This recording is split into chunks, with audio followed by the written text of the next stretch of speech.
My name is Matt Klinger, and I'm here to tell you the other side of her story, because I'm the man that stood there and sat by idly while she had 2 abortions. The first one, as she said, I didn't know about. The second one, I drove her there.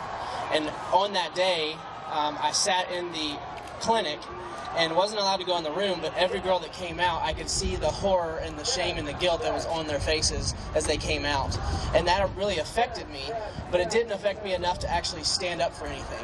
I just sat there and let it continue to happen.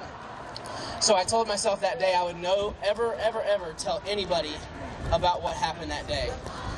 For the next 6 years, even after we were married 2 years later, I struggled with alcohol, pornography, cheated on my wife, and lied and cheated through life, just in general.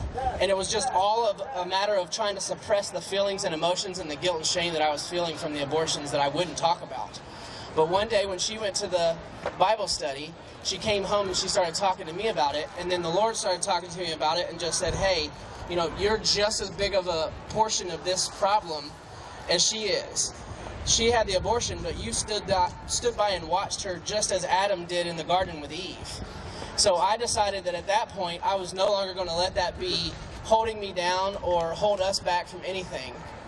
So once we got to the point of becoming silent no more, and they asked me to stand up here and give you my testimony, I wanted to just really express the fact that men are just as involved in this as the women are. The women are going to be the ones you're going to hear the most of, and we have thousands of women who have come forward and stepped forward and said, I'll be silent no more.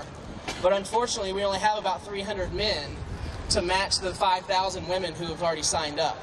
So I'm here to say that until abortion ends, in this country and all around the world, I'm going to be silent no more. Amen.